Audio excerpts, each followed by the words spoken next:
الحمد لله وكفى والصلاة والسلام على من لا نبي بعده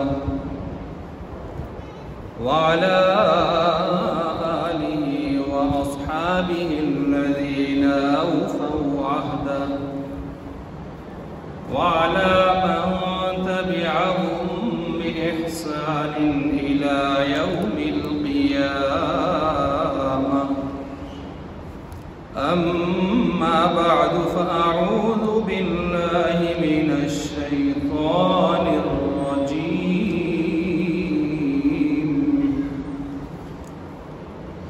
بسم الله الرحمن الرحيم.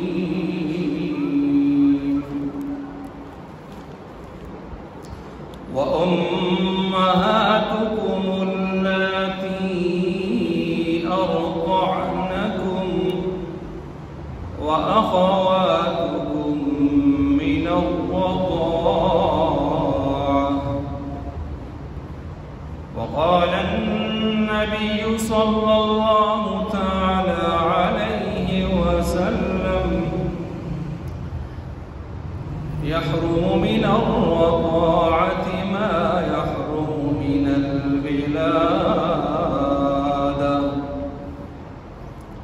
وقال في مقام آخر: يحرم من الرضاع ما يحرم من النسب، أو كما قال عليه الصلاة والسلام. آمنت بالله صدق الله ومولانا العظيم وصدق رسوله الكريم، ونحن على ذلك لمن الشاهدين والشاكرين، والحمد لله رب العالمين.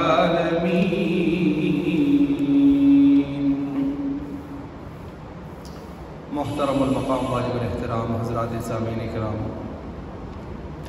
آج کی جمعہ کی اس نشست میں قرآن مجید فرقان حمید سے ایک آیت کریمہ، آیت حرمت، جس کو سورہ نساء کی آیت حرمت کہا جاتا ہے، اس آیت سے ایک حصہ درمیان سے تلاوت کرنے کے بعد ذخیرہ احادیث میں سے دو حدیثیں آپ کے سامنے پڑھی ہیں۔ تلاوت کی گئی اس حصہ آیت اور ان احادیث کا تعلق مسئلہ رضاعت سے ہے۔ مسئلہ رضاعت کیا چیز ہے؟ مسئلہ رضاعت یہ ہے کہ کوئی بھی بچہ 2-2.5 سال کی عمر کے اندر ویسے تو تمام فقہا کا اتفاق 2 سال ہے، حولین کاملین، لیکن امام ابو حنیفہ رحمۃ اللہ علیہ کے ایک قول اور اجتہاد اور تفقہ کے مطابق 2.5 سال بھی میں نے کہا، تو 2-2.5 سال کی مدت کے اندر کوئی بھی بچہ، کوئی بھی عورت دودھ کے زمانے میں جب اس کو اپنے دودھ پہ ڈالتی ہے اور وہ بچہ دودھ پینے کی ترتیب پر آ جاتا ہے، تو اس سے یہ بچہ اس عورت کا رضاعی بیٹا بن جاتا ہے۔ اب اس میں یہ ضروری نہیں کہ اس نے کتنا دودھ پیا ہے، اس نے زیادہ پیا، کم پیا، کتنی بار پیا، کتنی مقدار میں پیا، پیٹ بھر کے پیا یا ویسے پیٹ بھر کے نہ پیا، یہ ساری چیزیں ایک طرف رکھتے ہوئے جب دودھ کے زمانے میں 2-2.5 سال کی عمر کے اندر بچے نے کسی عورت کے دودھ کی ترتیب پر آ گیا، تو وہ بچہ اس ماں کے، اس عورت کے بچہ بن جاتا ہے، اس کا بیٹا ہو جاتا ہے رضاعی، اور وہ اس کی رضاعی ماں بن جاتی ہے۔ اب جب یہ عورت رضائی ماں بن جاتی ہے تو اس کا شوہر اس لڑکے کا یا اس لڑکی کا جس نے دودھ پیا ہے اس کا رضائی والد بن جاتا ہے۔ اب جب یہ دونوں رضائی والدین بن جاتے ہیں، قرآن کریم کی میں نے آیت آپ کے سامنے خطبہ میں تلاوت کی ہے کہ اللہ تعالیٰ حرمت علیکم امہاتکم، اس آیت میں ایک لمبی آیت ہے اور اس میں اللہ تعالیٰ نے محرمات کا ذکر کیا ہے کہ جو مسلمانوں کے اوپر نکاح ازدواجی تعلق زواجی سلسلے سے مستثنا ہیں، یعنی ان کے ساتھ شادی کرنا جائز نہیں ہے، نکاح کرنا جائز نہیں ہے، حرام ہے۔ اب وہ حرمت ابدی ہو جیسے ماں، بہن، بیٹی، خالہ، پھوپھی، یا وہ حرمت وقتی ہو جیسے سالی کے ساتھ نکاح کرنا جب تک اس کی بہن نکاح میں ہے اس وقت تک، عدت میں ہے، نکاح میں ہے اس وقت تک، دونوں صورتوں میں اس آیت کے اندر حرمت رضاعت کا ذکر بھی ہے کہ کسی عورت نے جب کسی بچے کو دودھ پلایا وہ اس کی ماں بننے کی وجہ سے اس بچے پر حرام ہو جاتی ہے، ہمیشہ کے لیے ابدی حرمت آ جاتی ہے۔ ایسے ہی وہ بہن کہ جس نے اس کے ساتھ دودھ پیا مل کر، وہ لڑکی جس نے اس کے ساتھ دودھ پیا مل کر، وہ بے شک اجنبی تھی لیکن اس کے ساتھ دودھ پینے کی وجہ سے جس عورت کا دودھ پیا اس عورت کی اگر سگی بیٹی ہے یا باہر سے آئی ہے وہ بھی باہر صورت اس لڑکے کی اس کی بہن کی طرح رضائی بہن ہو جاتی ہے اور اس کے اوپر، اس بھائی کے اوپر اس کا نکاح کرنا حرام ہو جاتا ہے۔ اب جب اس بچے نے اس عورت کا دودھ پیا، عورت بن گئی رضائی ماں، اس کا شوہر بن گیا اس کا رضائی باپ، اس کی جتنی بھی اولاد ہے اس عورت کی، چاہے وہ اس خاوند سے پیدا ہے یا پیچھے کسی اور خاوند سے پیدا ہے، پہلے کسی خاوند سے پیدا ہے یا اس خاوند کے مرنے کے بعد یا چھوڑنے کے بعد کسی اور خاوند سے اس کا رشتہ ہو جائے، اس عورت کا، اس سے کوئی اولاد پیدا ہو جائے، اس دودھ پینے والے بچے کے ساتھ اس عورت کے جس بچے نے دودھ پیا ہے وہ بھی، اس سے پہلے بڑے یا بعد میں پیدا ہونے والے چھوٹے، ساری کی ساری اس عورت کی اولاد اس دودھ پینے والے بچے کے رضائی بہن بھائی بن جاتے ہیں۔ میں نے مسئلہ پوری تفصیل سے آپ کے سامنے رکھا کیونکہ عام طور پر اس مسئلے میں یہ صورتیں پوچھی جاتی ہیں۔ اب جب یہ ماں اس کی رضائی بن جاتی ہے تو اس کا جو بھائی ہے وہ اس لڑکے کا، دودھ پینے والے لڑکے یا لڑکی کا رضائی ماموں بن جاتا ہے۔ اس عورت کی جتنی اولاد ہے اس اولاد کے جتنے محارم ہیں، چچا ہیں، ماموں ہیں، خالائیں ہیں، پھوپھیاں ہیں، وہ اس رضائی بچے کے یا بچی کے بھی اسی طرح اس کے اوپر حرام ہو جاتے ہیں۔ گویا اس کے بھی رضائی پھوپھی، رضائی خالہ، رضائی چچا، رضائی ماموں جو بھی کہتے ہیں وہ رشتے اس کے لیے رضاعت کی نسبت سے قائم ہو جاتے ہیں۔ آپ علیہ الصلوۃ والسلام حضرت امیر حمزہ رضی اللہ تعالیٰ عنہ نے ایک عورت کا دودھ پیا تھا تو حضرت امیر حمزہ آپ کے چچا ہیں، ان کی بیٹی سے نکاح کے حوالے سے کسی نے مشورہ دیا تو آپ نے یہی فرمایا تھا کہ ان کی بیٹی جو میری چچازاد تھی وہ صرف چچازاد ہی نہیں رہی بلکہ انہوں نے میرے ساتھ جو دودھ پیا میرے رضائی بھائی بھی ہو گئے امیر حمزہ جو چچا ہیں، تو اب رضائی بھائی کی جو بیٹی ہے وہ کیا ہو گئی؟ رضائی بھتیجی، تو میں رضائی بھتیجی سے کیسے نکاح کر سکتا ہوں؟ یہ تو آپ علیہ السلام کے ساتھ بھی یہ واقعہ پیش آیا۔ عام طور پر یہ واقعات پیش آتے ہیں، خاص کر بالاکوٹ انگرائی کی طرف سے میرے پاس بہت سارے ایسے فتوے استفتاء میرے پاس آئے ہیں کہ جن میں عورتیں عام طور پر اس میں غفلت کر جاتی ہیں یا لاؤبالی پن، لاپرواہی کا مظاہرہ کر لیتی ہیں، بے احتیاطی کر لیتی ہیں۔ کوئی بچہ رو رہا ہے تو کوئی ماں کسی عورت نے اٹھایا اور وہ دودھ کے زمانے سے تھی، اس نے اس کو اپنے دودھ پہ ڈالا چپ کروانے کے لیے کہ یہ چپ ہو جائے، روتا بہت ہے، لیکن اس کو یہ نہیں معلوم، اس نے یہ نہیں سوچا کہ اس کے پیچھے ایک پوری دیوار قائم ہو جائے گی چنانچہ اس نے دودھ پہ ڈالا، اس نے دودھ بھی پی لیا، اس نے اس کو سلا دیا، بس میں سلا چھوڑا سا۔ اب تو نے سلا تو دیا، لیکن ساری زندگی تو نے اس کے ساتھ اپنی ایک رشتہ سلسلہ بھی قائم کر لیا۔ اب یہ تیرے گھر کا فرد ہو گیا، اب تیری بیٹی اگر وہ لڑکا ہے اس پر حرام ہو گئی ہمیشہ کے لیے، یعنی اس کے ساتھ نکاح جائز نہیں ہوگا۔ اگر وہ لڑکی تھی تیرے لڑکے کا اس کے ساتھ نکاح جائز نہیں ہوگا۔ بعد میں پھر عورتیں ان چیزوں میں احتیاط بھی نہیں کرتی اور بعد میں ان کے رشتے بھی کر لیتے ہیں۔ اب رشتے کر لیے تو بچے بھی ہو گئے 4 5 پھر جا کے 15-20 سال کے بعد ایسے بیٹھے بیٹھے باتوں میں تذکرہ ہو گیا اور اس عورت نے کہا ہاں میں نے دودھ تو پلایا تھا۔ اب وہ دوڑے آ گئے۔ میرے پاس کئی ایسے واقعات ہیں جن کے 4 5 بچے ہو چکے تھے اور اسی طرح گپ شپ میں بے احتیاطی میں انہوں نے دودھ پلایا تھا۔ ظاہر بات ہے ایک چیز کا جب اقرار ہو جائے، ثبوت ہو جائے، حرمت رضاعت ثابت ہوتی ہے گواہوں کی روح سے۔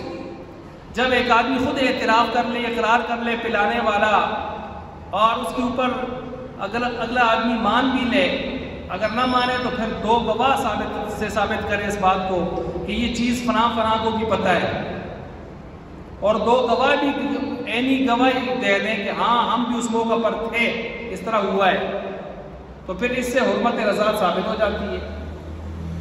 ورنہ اگر 2 گواہ نہ بھی ہوں تو شک کی بنیاد تو پڑ گئی۔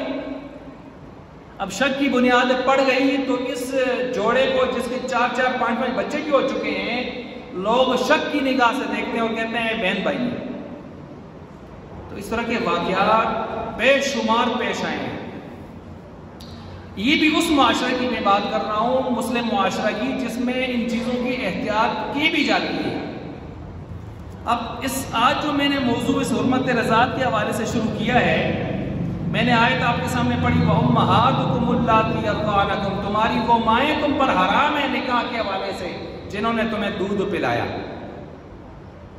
ماں سگی بھی ہوتی ہے، ماں سسرالی ساس بھی ہوتی ہے، ماں رضائی بھی ہوتی ہے، استاذ کی گھر والی وہ بھی کہتے ہیں معلمہ، وہ بھی جو ہے معلم کی گھر والی وہ بھی ماں ہے، وغیرہ وغیرہ۔ ماں تشریح اعتبار سے قرآن نے وَأُمَّهَاتُكُمُ اللَّاتِي وَأُمَّهَاتُكُمْ وَأَزْوَاجُهُ أُمَّهَاتُهُمْ، نبی کی بیویوں کو بھی مومنوں کی مائیں کہا ہے، وہ بھی مائیں ہیں۔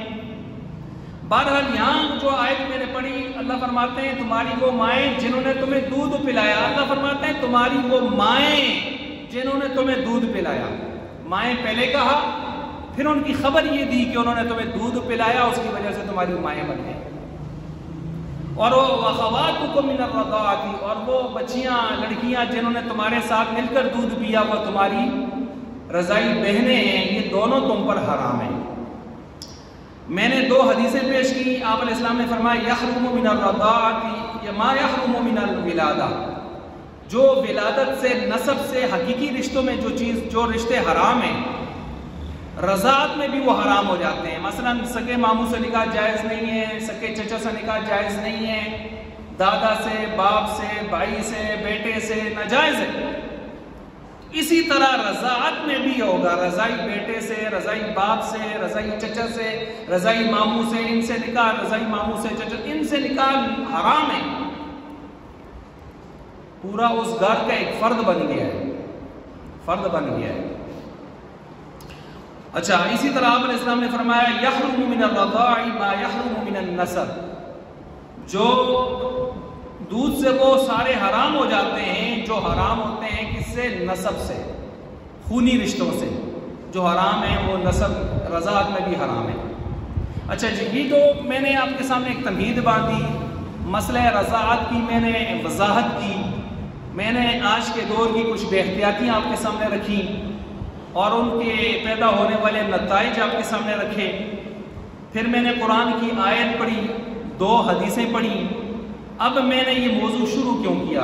آج تو میرا موضوع ہونا چاہیے تھا سیدنا ابراہیم علیہ السلام کا تعارف، ان کی آزمائشیں، جیسے میں نے عید کے خطبہ میں کہا تھا۔ لیکن چونکہ ملک پاکستان میں ایک مسئلہ پیش آیا ہے کراچی میں، جس کی وجہ سے آج میں نے اس موضوع کو شروع کیا۔ اور آپ کو پتہ ہے میری عادت یہ ہے کہ میں لیلا مجنو کے قصے شصے، ہیر رانجھے کے قصے یا وقت گزاری والے واقعات، یہ چیزیں میرا مزاج نہیں ہے۔ میں کہتا ہوں عصر حاضر کے لحاظ سے چیلنجز، برننگ ایشوز اور کرنٹ ایشوز جو عصر حاضر کے سلسلے ہیں، ان پر بحث ہونی چاہیے، اس سے آگاہی عوام کو کروانی چاہیے، ہونی چاہیے۔ تو ہوا یہ ہے کہ کراچی میں ایک بینک کا افتتاح ہوا ہے، ابھی چند دن پہلے، مہینہ بھی نہیں ہوا، چند دن پہلے افتتاح ہوا ہے۔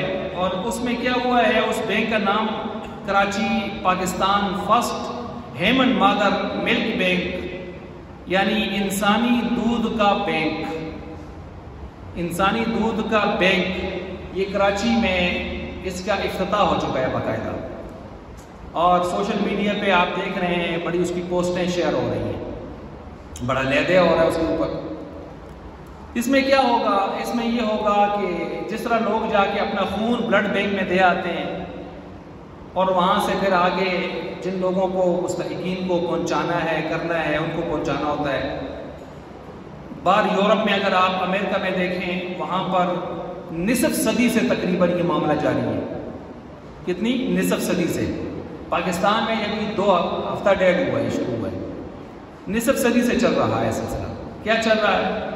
آنکھوں کا بینک، آنکھیں گفٹ ہو رہی ہیں، ہدیہ ہو رہی ہیں، اسی طرح جلد سکن بینک ہے، اسی طرح جو ہے بلڈ بینک ہے، سیمن بینک ہے، ایگ بینک ہے، اسی طرح مختلف بینک، بلڈ بینک وغیرہ۔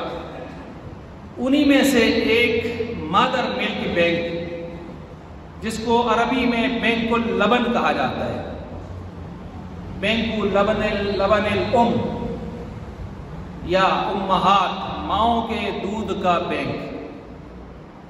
اب اس میں یہ ہوگا کہ انہوں نے کہا جس طرح لوگ خون دے آتے ہیں، اسی طرح عورتیں آئیں گی اور وہ اپنے دودھ اور یہ سلسلے اب وہ عطیہ دیں گی یا وہ بیچیں گی، فروخت کریں گی، ہم اس کو خریدیں گے، پھر اس کو آگے جو ہے اس کو کیمیکلز کے گزاریں گے، پھر اس کو ہم پیکنگ کریں گے، اس کا صفوف بنائیں گے، پاؤڈر بنائیں گے، اور یہ جس طرح کے آپ دکانوں پہ دیکھتے ہیں مختلف قسم کے دودھ فروخت ہو رہے ہیں، یہ سلسلے چلیں گے۔ یورپ میں، امریکہ میں یہ نصف صدی سے جاری ہے یہ سلسلہ۔ لیکن چونکہ باقی جتنے بھی مذاہب ہیں وہ مادر پدر آزاد قسم کے مذاہب ہیں، ان میں کوئی آسمانی اصولی سلسلے باقی نہیں رہے، سب زمینی انسانوں کی اختراعی ضمیمات ہیں۔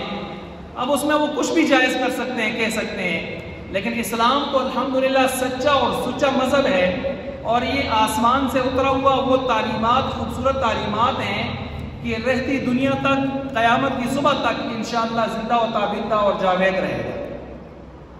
اس میں ہر چیز کے لیے باقاعدہ اصول دیے گئے ہیں، چنانچہ دودھ عورت کے یا انسانی دودھ کے حوالے سے بھی باقاعدہ قرآن و حدیث میں، فقہ کی کتابوں میں باقاعدہ اس پر باب قائم کر کے پوری تفصیلات ذکر کر دی گئی ہیں۔ میں نے ابھی تک تمہیداً کچھ چیزیں آپ کے سامنے رکھ بھی دی ہیں۔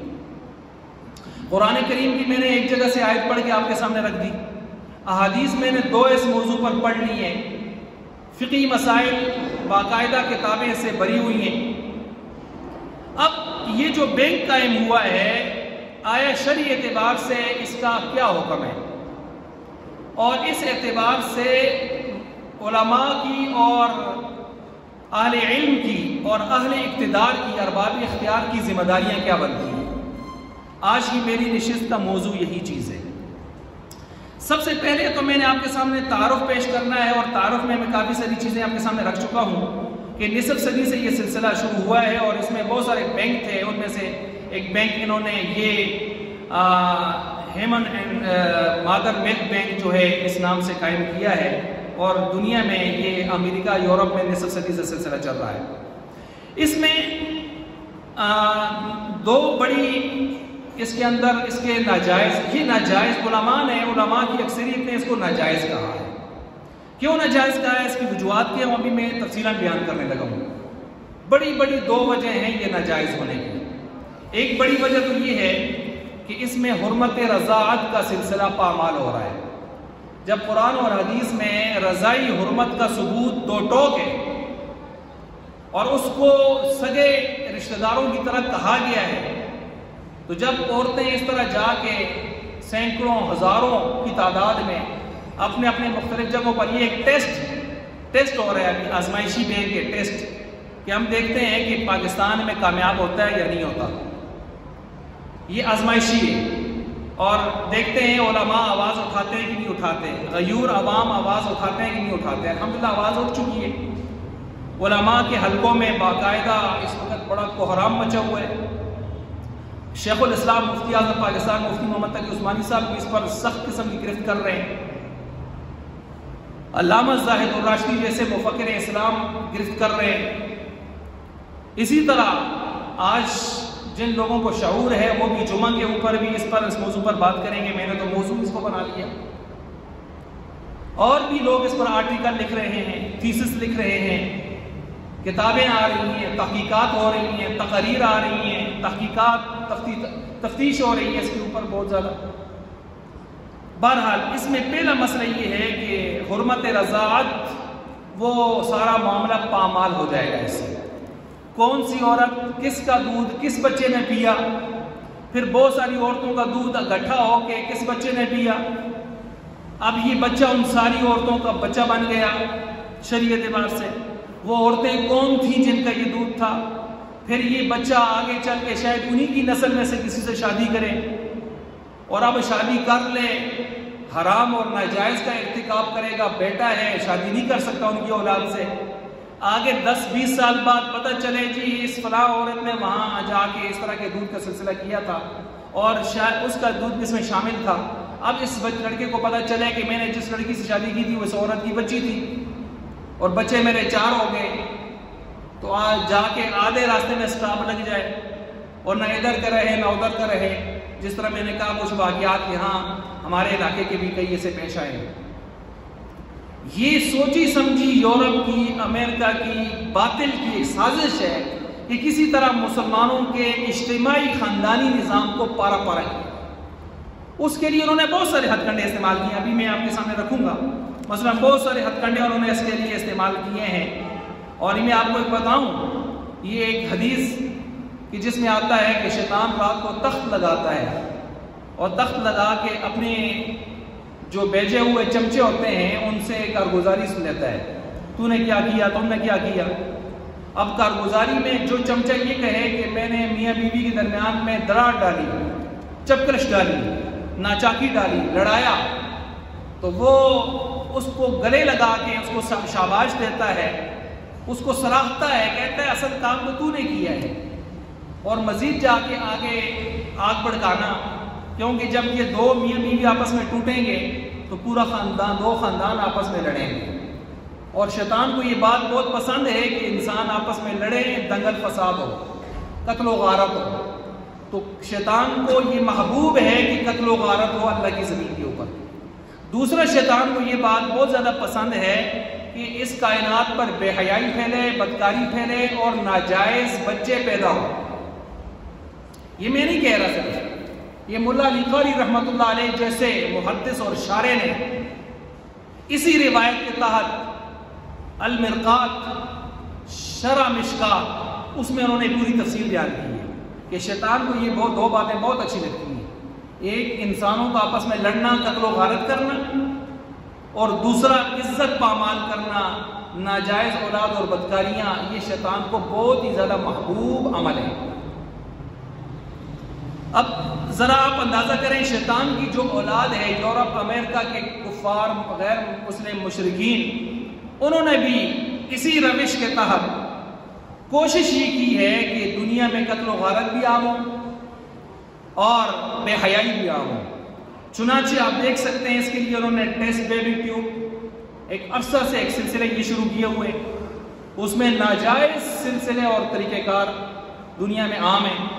بلکہ باہر کی دنیا میں، یورپ اور امریکہ میں کرائے کی مائیں ملتی ہیں، کرائے کی مائیں مل رہی ہیں جو باقاعدہ بچوں کو ناجائز پیدا کر کے اور ان کو پروان چڑھا کے ان کے حوالے کرتی ہیں، بیچتی ہیں بچوں کو. یہ تو پہلے سے ان میں، وہ تو چونکہ کل انعام ہیں، جانور ہیں، جانور، تو ان کے ہاں یہ سلسلہ چلے گا. تو اسی طرح یہ میں نے 2 چیزیں آپ کے سامنے رکھی کہ وہ بے حیائی کو کس طرح پروان چڑھانا چاہتے ہیں. بوائز گرلز فرینڈز کے نام سے ان کے ہاں باقاعدہ اصطلاحیں چل رہی ہیں. اسی طرح مخلوط بوائز اینڈ گرلز کالجز اور یونیورسٹیز، جو مخلوط نظام تعلیم چل رہا ہے وہ اسی کی پیداوار ہے، اسی کا اثر ہے. آپ اس بات کو ذرا دیکھیں کہ یورپ اور امریکہ کی طرف سے اگر فنڈ ہمیں آتے ہیں تو وہ دو طرح کے فنڈ آتے ہیں. ان میں سے ایک کا ذکر کر رہا ہوں، ایجوکیشن کے نام پر فنڈ آتے ہیں. کیا وہ چاہتا ہے کہ ہماری نئی نسل تعلیم حاصل کرے اور ترقی کرے؟ نہیں، وہ صرف اور صرف فنڈ دیتے ہوئے یہ ساتھ شرط رکھتے ہیں کہ لڑکیوں کے کالجز عام ہوں، لڑکیوں کے تعلیمی ادارے عام ہوں، لڑکیوں کو زیادہ سے زیادہ تعلیمی میدان میں، سروسز کے میدان میں لایا جائے. ان کے فنڈز کے ساتھ، ایڈز کے ساتھ یہ لازمی ہوتا ہے کہ لڑکیاں لڑکیاں لڑکیاں، لڑکے مریں کھپیں جائل مریں، اس کے ساتھ ان کا کوئی تعلق نہیں ہے. اس لیے جب افغانستان فتح ہوا تو آپ نے دیکھا یورپ نے، امریکہ نے جو تحفظات ظاہر کیے این جی اوز نے، مغربی این جی اوز نے، ان میں ایک بڑا مسئلہ یہ تھا کہ عورتوں کی تعلیم کا کیا کریں گے. کبھی آپ نے یہ بھی سنا کہ انہوں نے یہ کہا ہو کہ طالبان لڑکوں کی تعلیم کا کیا کریں گے؟ نہیں. لڑکیوں کی تعلیم کا کیا کریں گے؟ لڑکیوں کی بڑی فکر ہے بیچاروں کو. ملالہ جیسی لڑکیاں پیدا کرنے کی بڑی فکر ہے. عافیہ جیسیوں کو جو ہے تڑپانا وہ ساری دنیا دیکھ رہی ہے کہ لڑکیوں کے حقوق کے کتنے ضامن ہیں یہ. تو ملالہ جیسی لڑکیاں پیدا کرنے کے لیے ان کو بڑی فکر ہے، گرانٹس دیتے ہیں. ہمارے کالجز، ہائر ایجوکیشن ڈپارٹمنٹ، ہمارے کالجز، یونیورسٹی سارے اسی پر چل رہے ہیں. لڑکیوں کے نام پر فنڈ آ رہے ہیں، سلسلے چل رہے ہیں. چنانچہ اسی کا شخصانہ آپ یہ دیکھ لیں، آپ کا نیچے بوائز کالج کسی زمانے میں ہوا کرتا تھا، کالج درا، آج لڑکوں کا کالج ہوتا تھا. آج جا کے وہاں بی ایس میں اگر آپ پتہ کریں، اگر وہاں 2000 تعداد ہے تو 1600 آپ کو لڑکیاں ملیں گی. جائیں پتہ کریں، 400 لڑکے ملیں گے. میں ایک ریشو بتا رہا ہوں، ریشو.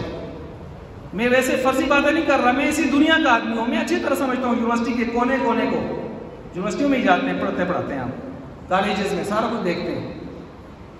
آپ جا کے پتہ کر لیں نیچے پشتو ڈپارٹمنٹ میں، آپ جا کے پتہ کر لیں پرماننٹ لڑکیوں کے ٹیچر کے طور پر آرڈر ہو چکے ہیں. پرماننٹ. پہلے ہائر رکھتے تھے نا، ہائر کرتے تھے 4 مہینے کے لیے، اب پرماننٹ آرڈر ہو رہے ہیں باقاعدہ. اب بوائز اور گرلز کا تصور ختم. بڑا زور لگائے گئے ہر جگہ. یہی ہمارے بالاکوٹ کو دیکھ لیں، جو داخلے ہوتے ہیں اس میں 40 آدمی آنے چاہیے کلاس میں، تو اس میں 25 30 35 لڑکیاں آ جاتی ہیں. لڑکیوں کے کالج دڑا دڑ بن رہے ہیں. آپ نے دیکھا آپ کے پورے ضلع مانسرا میں سکھوں کے ویلے کا، انگریزوں نے ویلے ہے کہ کالج طرح کالج درائد ہے. اس کے بعد ایک لسن نواب والا بن گیا ہے، اگی والا بنا ہے بعد میں. ٹھیک ہے، اس کے علاوہ کون سا کالج ہے جو لڑکوں کا بنا ہے؟ لڑکیوں کو میں گننا شروع کروں، یہ نیچے دیکھ لیں، وہ آسا والا دیکھ لیں، اتشیشے والا بھی ابھی شروع ہے. آسا والا دیکھ لیں، جابا والا چل گیا ہے. ٹھیک ہے، اوپر بھی کوئی میں کام شروع ہے، مطلب اس کی پیش رفت سلسلے شروع ہے. آپ کے وہ چٹی ٹہری ہے، چٹی گٹی ہے، ادھر دیکھ لیں، ادھر اگی دیکھ لیں. ابھی مانسرا کالج میں ایک ڈیمانڈ اور ہو رہی ہے. تو گرلز کالج آپ گنتے جائیں آپ کو دسیوں درجنوں ملیں گے، اور بوائز کالج آپ کو 2-3 ہی مل رہے ہیں. اور بوائز کالج جس کا بہت زیادہ بحران بھی ہے، تعداد پوری ہو جاتی ہے، لڑکے میرٹ ہائی کر لیتے ہیں، بہت سارے بچے بچ جاتے ہیں، وہ پڑھ نہیں سکتے، پھر وہ جاتے ہیں لوفر لفنگے پھرتے ہیں، میرٹ ہائی ہے جی نہیں داخل ہو سکتے. تو یہ آپ اندازہ کریں کچھ ہے پیچھے، ایسے نہیں چل رہا، کچھ ہے پیچھے چل رہا ہے سلسلہ. یہ تو میں تعلیمی سلسلوں کی بات کر رہا ہوں. اور میں لڑکوں سے اکثر کہا کرتا ہوں کالج اور یونیورسٹیز میں کہ بھائی ہوش کے ناخن لو، 1/5 پہ تمہاری تعداد آ گئی ہے، 1/5 پہ. اگر ہوش کے ناخن نہیں لوگے تو سارے کے سارے وہ فیمیل آ جائیں گی، اور پھر جب وہی پڑھیں گی وہی آئیں گی سروسز میں ہر جگہ. تو پھر تمہارے لیے کوئی ویکنسیاں، کوئی نوکری نہیں ہوں گی سوائے ایک ہی چیز کے کہ فیڈر ہاتھ میں ہوگا ایک میں، دوسرے میں چھنچھنا ہوگا اور بچوں کو چھن چھن کر رہے ہوگا. وہ ہنستے بہت ہیں، پھر پریشان بھی ہوتے ہیں. تو میں نے کہا بالکل مجھے مقدر نظر آ رہا ہے، بالکل سامنے نظر آ رہا ہے، چھنچھنا اور فیڈر تمہارے ہاتھ میں ہوگا. یہ نئی نسل جو لڑکے ہیں میں ان کو مخاطب کر رہا ہوں، ان کا مقدر مجھے یہی نظر آ رہا ہے. 1/5 میں لڑکیاں آ گئی ہیں. آپ جا کے پتہ کر لیں اداروں میں، لڑکیوں کے ادارے درا دڑ لڑکوں کے بھی تقسیم ہو گئے. لڑکوں کے اداروں میں جہاں سارے لڑکے ہونے چاہیے تھے وہاں 70-80% کو لڑکیاں پہنچ چکی ہیں اور لڑکیوں کے ادارے مزید بن رہے ہیں. تو آپ اس کا اندازہ کر لیں نتیجہ کیا نکلے گا. ایک عقل مند آدمی تو ان چیزوں کو ملا کے مستقبل پر نظر رکھ کے چلتا ہے نا کہ اس کا رزلٹ کیا نکلے گا. رزلٹ کی نکلے گا میں بتا رہا ہوں، فیڈر اور چھنچھنا. اور یہ باہر ملکوں میں آپ دیکھیں یہ کام بہت پہلے سے شروع ہے. وہاں ساری سروسز کون کر رہی ہیں؟ عورتیں. دکانداریاں کون کر رہی ہیں؟ عورتیں. ٹیکسیاں کون چلا رہی ہیں؟ عورتیں. ہمارے بھائی سلیم صاحب ہیں، گئے تھے 4 مہینے 7 مہینے بیرون کے لیے. انہوں نے ہمیں کارگزاری سنائی جبڑی کے ہیں. کہنے لگے ایئرپورٹ پہ پہنچے تو ایک عورت چپلوں سے سینڈلوں سے ایک مرد کی ٹھکائی کر رہی تھی.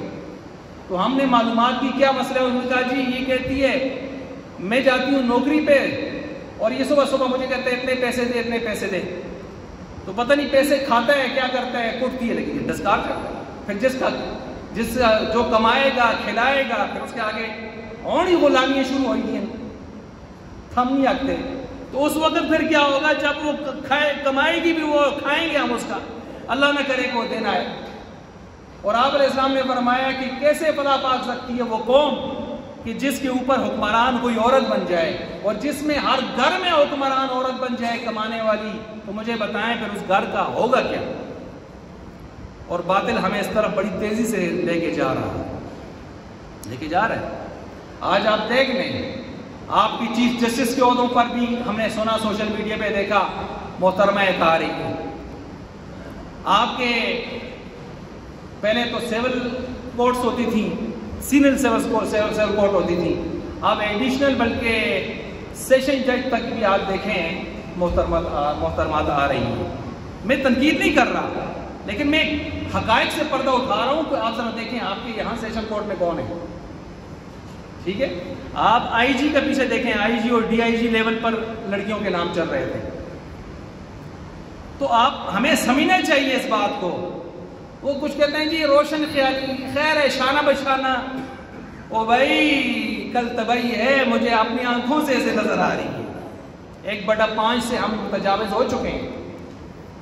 چھنچھنے اور فیڈر مجھے نظر آ رہے ہیں ہماری نئی نسل کے مستقبل میں میل کے لیے.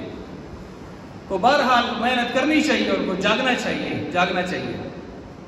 تو اب خیر یہ میں نے آپ کے سامنے ایک بات رکھی، یہ اس میں لگا ہوا ہے امریکہ یورپ فنڈ دے رہا ہے اور مردوں کو پیچھے کر رہا ہے، عورتوں کو آگے لا رہا ہے اور نام رکھا ہوا ہے مساوات کا. کس کا؟ مساوات کا.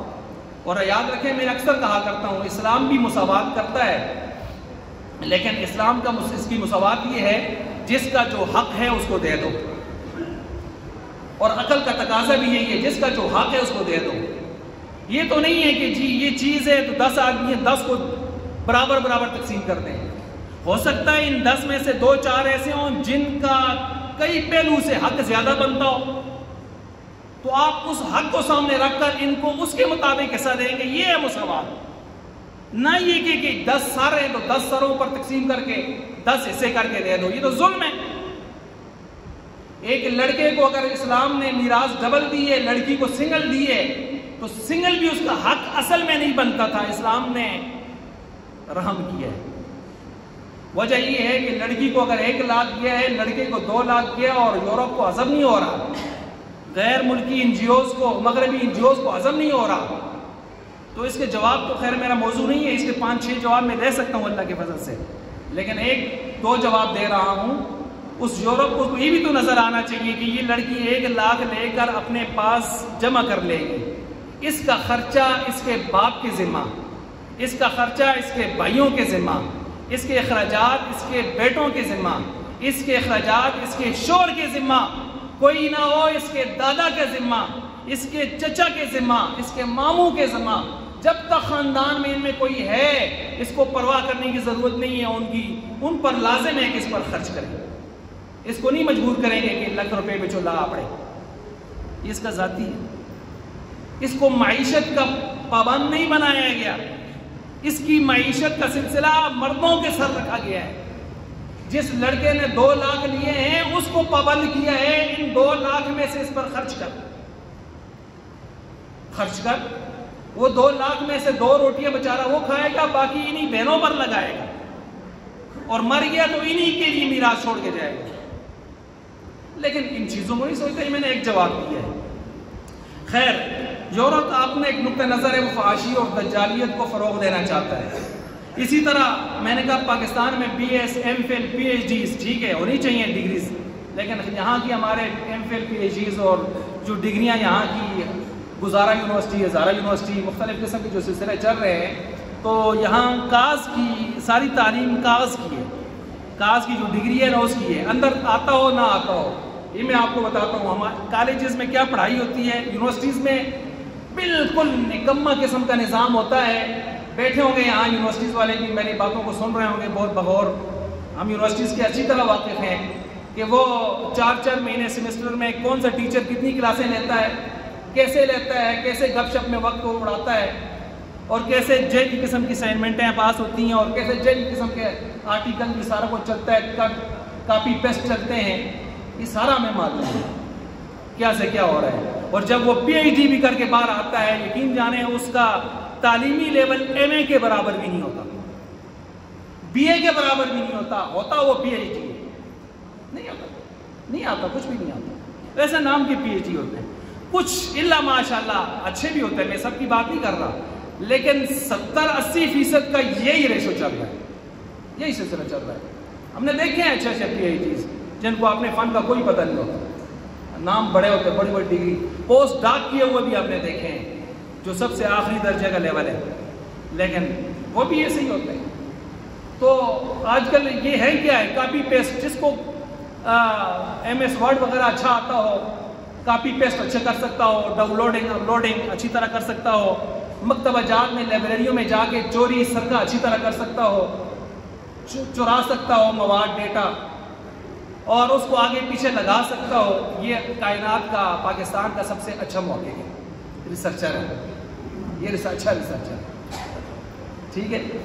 اچھا، اسی طرح یہ جو کچھ ہو رہا ہے چوکوں میں، چوراہوں میں آپ دیکھ رہے ہیں، نیم برہنہ لڑکیوں کے سائن بورڈز لگے ہوئے ہیں۔ آپ لڑکوں کو دیکھیں لباس پورا، تصویر اگر دیکھیں، لڑکی کی جہاں تصویر دیکھیں، چاہے سائن بورڈ پر دیکھیں، بینر پر دیکھیں، آپ چوکوں میں چوراہے پر دیکھیں، آپ پینافلیکس پر دیکھیں، آپ دکانداروں کے پاس ڈبوں کے اوپر پروڈکٹس پر دیکھیں، جس چیز پر بھی دیکھیں گے آپ کو کوئی لڑکی حیا والا لباس میں نظر نہیں آئے گی، بے حیائی نظر آئے گی۔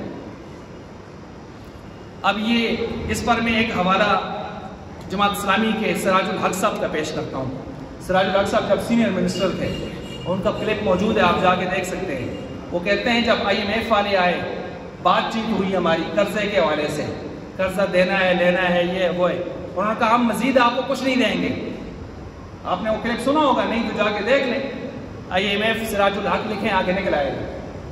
تو سراج الحق نے کہا، میں نے کہا کیوں نہیں دیں گے قرضہ، آپ دیتے آ رہے ہیں؟ انہوں نے کہا اس لیے نہیں دیں گے کہ آپ ہمارے منشا کے خلاف چل رہے ہیں۔ آپ کی کیا منشا ہے؟ تو ابھی تو خیر ایف اے ٹی ایف کی 11 شرطیں آئی تھیں، وہ ہم نے وہ بھی پڑھی ہیں، اس کا کیا مطلب تھا ایف اے ٹی ایف کی۔ بعض مدرسوں کے کہا تھا کہ ان کو آپ یونیورسٹیز بنائیں، اسپتال بنائیں، مدرسے ختم کریں، ایک شرط یہ بھی تھی اس میں۔ محکمہ اوقاف، یہ سلسلہ ایکٹ، محکمہ اوقاف ایکٹ انہوں نے اسی کے تحت نکالا تھا۔ تو کہتے ہیں میں نے کہا آپ کو کیا مسئلہ ہے؟ انہوں نے کہا مسئلہ یہ ہے کہ یہ جو سائن بورڈ پر لڑکیوں کی تصویریں ہوتی تھیں یہ کم ہو گئی ہیں، یہ کیوں ہٹائی ہیں؟ یہ چوکوں میں چوراہوں میں لڑکیوں کی کوئی کریمیں بیچ رہی ہے، کوئی پاؤڈر بیچ رہی ہے، کوئی کیا بیچ رہی ہے، کوئی بلیچ بیچ رہی ہے، کوئی مہندی بیچ رہی ہے، تو یہ آپ نے کیوں ہٹائی ہیں؟ تو کہتے ہیں میں نے ان سے کہا یہ تو ہمارے دکانداروں کی ہوتی ہیں جو لگاتے ہیں، کاروباریوں کی ہوتی ہیں، آپ کو کیا تکلیف ہے اس سے؟ آپ کا کیا لینا دینا ہے؟ اس نے کہا ہاں یہی تو ہمارا مسئلہ ہے، یہی تو ہمارا مسئلہ ہے، انہی سے تو ہم اپنے اہداف کی طرف آگے بڑھ رہے ہیں۔ صہیونی اسرائیلی کٹر اسرائیلی یہودی، ان کے آپ اگر پڑھیں 26 اہداف ہیں، 26 اہداف عالمی، ان میں سے اگر آپ پڑھیں تو ایک بڑا ہدف یہ ہے مسلم معاشرے میں دنیا پر اس روئے زمین پر بے حیائی کو جتنا عام کر سکتے ہو کرو. جتنی بے حیائی آگے بڑھے گی اتنا یہودی کامیاب ہوگا. پڑھیں نا صہیونی کو، اس کے 26 اہداف جا کے نیٹ پہ پڑھیں آپ. کچھ لوگ کہتے ہیں وہ جی مولوی دی بڑھائی نہیں گلے میں سامنے آؤ بیٹھو سن دسا اصل تو نہیں کتابیں پڑھی ہیں، تو آرٹیکل ہی پڑھے گا. آئی بات سمجھ؟ تو انہوں نے یہ ساری چیزیں ایسے نہیں ہیں اتفاق سے. تو جماعت اسلامی کے سراج الحق صاحب نے یہ ساری باتوں قوم کو بتائی کہ آپ کیا سمجھتے ہیں گپ شپ ہے. ان کا IMF کا نمائندہ یہ کہہ رہا ہے ان کو تکلیف ہو رہی ہے نیم برہنہ لڑکیوں کے سائن بورڈ اتارنے پر، اور آپ کہتے ہیں نہیں مولویوں کی باتیں. اچھا اسی طرح نیٹ فحاشی کتنی زیادہ عام. چھوٹے پہلے تو 25-30 سال کو آدمی پہنچ جاتا تھا، 35 سال کو اس کو پتہ ہی نہیں ہوتا تھا یار شادی کیا ہے، نکاح کیا ہے، فلاں کیا ہے. اور نیکی 8-10-12 سالہ سے بانگا دینے لگے تھے. ان کی نظروں میں آپ دیکھیں بے حیائی ٹپک رہی ہوتی ہے. یار ہنسنے کی بات نہیں ہے، ان کی آنکھوں سے بے حیائی ٹپک رہی ہوتی ہے، گندگی ٹپک رہی ہوتی ہے. آپ سمجھیں کہ باطل کتنی محنت کر رہا ہے بے حیائی کو عام کرنے کے لیے. ڈراموں اور فلموں میں پرانے زمانے کے کہتے ہیں ڈرامے، وہ اور آج کے ڈراموں میں بھی اتنی گندگی ہے. آپ سوشل میڈیا پہ دیکھیں ہمارے پاکستانی ڈراموں میں کبھی کہا جا رہا ہے سسر اور بہو کے اسکینڈل، کبھی کس کے اسکینڈل، کبھی بھائی بہن کے اسکینڈل. یہ آپ سن رہے ہیں نا سوشل میڈیا پہ کیا ہو رہا ہے. یہ ساری بکواسات ڈراموں میں ہو رہی ہے، فلموں سے بھی 10 ہاتھ آگے. یہ سارے وہ گندگی کا سیلاب ہے جس میں ہماری اس نئی نسل کو تباہ و برباد کیا جا رہا ہے، بہایا جا رہا ہے. میرا جسم میری مرضی 8 مارچ کو وہ گشتیاں نکلاتی ہیں. آپ ان کو دیکھیں وہ کیا بکواس کر رہے ہوتے ہیں. انہوں نے کیسے بینر اٹھائے ہوتے ہیں، کیسے انہوں نے جو ہے وہ بینر ان کے اوپر آپ نعرے پڑھے ہیں. ہمیں بیان نہیں کر سکتا کیا بکواس ہوتی ہے. ان کی باتیں انٹرویوز سب میرے دل دماغ ایسے ادھر بیٹھے ہوئے ہیں، نوٹ ہے میرے پاس. لیکن گندگی کا ایک پورا سیلاب ہوتا ہے. وہ بھی ہمارا میڈیا بڑی کوریج دے رہا ہوتا ہے. بعض نام نے آپ سے آفی اسلام سے نابلد وہ اپنی بیویوں کو لے جا کر کوریج کرتے ہیں، بیویوں کو لے جا کر درحلے سے وہ کوریج کرتے ہیں. اچھا پھر آگے 14 فروری ویلنٹائن ڈے آ جاتا ہے، نیو ایئر، وہ پہلی رات سال کیا جاتی ہے، پہلا دن آ جاتا ہے، وہ جو رات کو بے حیائی اور فحاشی کے سلسلے ہوتے ہیں. اور اسی طرح جو فنکشنز ان کے ہو رہے ہیں، یہ ابھی یونیورسٹیاں ہماری جو پاکستان کی ہیں، ان کے ہر ہفتے بعد 2 ہفتے بعد آپ دیکھتے ہیں کسی یونیورسٹی کا فنکشن سامنے آتا ہے، لڑکیاں ہماری بچیاں بیٹیاں وہ ڈانس کر رہی ہوتی ہیں لڑکوں کے ساتھ. بے حیائی بے غیرتی کا ایک سما ہوتا ہے. ٹیچر بیٹھے ہیں، لڑکیاں جوان ڈانس کر رہی ہیں. ابھی اس دن ایک کلپ آیا، ٹیچر بیٹھے ہیں ان کے سامنے، میل ٹیچروں کے سامنے لڑکیاں ڈانس کر رہی ہیں. یہ کون سا معاشرہ ہے؟ یہ ہمارا پاکستانی معاشرہ ہے. یہ ساری گندگی وہ جو امریکہ یورپ کے گرانٹس جو ایڈز ملتی ہیں نا ہائر ایجوکیشن یا یونیورسٹیز کو، یہ اس کا شخصانہ ہے جو چاہتے نہ چاہتے سارا کچھ چلا رہا جا رہا ہے. ہم اچھی طرح سمجھتے ہیں یہ سلسلہ چل رہا ہے. اسی طرح باقی اور بہت ساری چیزیں دیکھیں. یہ آج کل پولیس میں ایسی ایس پی لیول کی گبرو قسم کی خواتین آ گئی ہیں. آپ ان کے ٹک ٹاک آپ نہ چاہتے ہوئے بھی آگے آ جاتی ہیں. وہ چھکی ہوئی پتلون کے ساتھ کبھی فلاں جگہ جا رہی ہے، کبھی فلاں جگہ سے آ رہی ہے، اور ایک عجیب و غریب قسم کے وہ سلسلے. اور پیچھے نیچے جوانوں کے کمنٹس دیکھیں اور نیچے جوانوں کے لائکس دیکھیں. نیچے کوئی مولوی صاحب اچھی سے اچھی مسئلہ بیان کر رہا ہے، قرآن کی آیت پر تفسیر کر رہا ہے، اس کے کوئی کمنٹس نہیں ہیں، اس کا کوئی فالوورز نہیں ہے. اور ادھر سے یہ 2 نمبریوں کو جو ہے وہ منٹوں میں کہاں سے کہاں پہنچایا جا رہا ہے. تباہی بربادی پھیلی ہوئی ہے. اللہ حفاظت فرما دے. اور پھر اسی طرح باقی سلسلے چوکوں چوراہوں میں، بلکہ میں تو کہتا ہوں عورت اتنی سستی ہو گئی ہے. کس عورت کی بات کر رہا ہوں؟ یہ جو فحاشی والی اس کی بات کر رہا ہوں. ماؤں بہنوں بیٹیوں کی جو مستورات ہیں گھروں کی، ان کی بات نہیں کر رہا. وہ تو مستورات ہیں. یہ جو شاملات ہیں میں ان کی بات کر رہا ہوں. تو وہ شاملات آپ کو ہر جگہ ملیں گی. آپ کو ہر دکاندار کے ہر پروڈکٹس پر ملیں گی، ہر چوک چوراہے میں لٹکی ہوئی ملیں گی. ہر روڈ پر گری ہوئی ملیں گی، ہر گندی نالی اور گٹر میں پڑی ہوئی ملیں گی۔ جب انہوں نے اپنی ذات کو، اپنی عزت کو خود اپنے ہاتھوں سے گنوایا تو اللہ نے ان کو گٹروں اور نالیوں کی زینت بنا دیا، چلو وہاں پہنچ گئے۔ تو اللہ نے تو انسان کو بڑی عزت اور تقریب سے نوازا ہے۔ اور بہرحال جو یہ تو درمیان میں ایک عنوان آ گیا کہ اس وقت امریکہ، یورپ، کفار، مشرکین مسلمانوں کو، مسلم معاشرے کو تباہ و برباد کرنے کے لیے، بے حیا کرنے کے لیے کیا کچھ کر چکے ہیں، کر رہے ہیں۔ میں نے اس میں سے ایک جھلک آپ کے سامنے رکھی ہے، ایک جھلک۔ باقی میرا اصل موضوع تو وہی چلا آ رہا تھا کہ کراچی میں، پاکستان میں فرسٹ ہیمن انسانی مادر ملک بینک جو کھلا ہے، میں اس کے بارے میں تحقیق اور تفتیش کر رہا تھا۔ اب یہ دنیا میں نصف صدی سے شروع ہے، پاکستان میں ابھی ہفتہ ڈیڑھ ہفتہ ہوا شروع ہوا ہے۔ اس کے بارے میں علماء کی رائے کیا ہے؟ 3 قسم کے نظریات دنیا میں پائے جاتے ہیں۔ وہ 3 قسم کے نظریات کیا ہیں؟ اور اس کے ناجائز ہونے کا فتویٰ دنیا کے 98% علماء نے، دنیا کے 98% علماء، عجم، عرب، مجمع الفقہ الاسلامی جدہ، کویت اور دیگر عرب امارات اور پاکستان، ہندوستان، پوری دنیا سے جو فتاویٰ آئے ہیں 98% وہ اس کے ناجائز ہونے کے ہیں، اس بینک کے ناجائز ہونے کے ہیں کہ عورتوں کے دودھ کا جو بینک کھلا ہے۔ اور اس کیوں ناجائز ہے؟ اس کی 10 بڑی وجہ ہیں، 10 بڑی وجہ، وجوہ عشرہ۔ انشاءاللہ آئندہ جمعہ پر وہ 10 بڑی وجہ، دلائل، اور جن لوگوں نے اس کو جائز کہا، یوسف قرضاوی جیسے بعض لوگ، اگرچہ بہت بڑے محقق گزرے ہیں، اکا دکا، جن کی تعداد پوری دنیا میں 1-2% بھی نہیں ہے، ان کے دلائل، ان کا جواب کیا ہے، انشاءاللہ ٹھوک بجا کے انشاءاللہ ایسے جواب پیش کیے جائیں گے، سمجھ آئے گی۔ یہ انشاءاللہ آئندہ اس موضوع کو جمعہ پر تفصیلاً بیان کیا جائے گا۔ وآخر دعوانا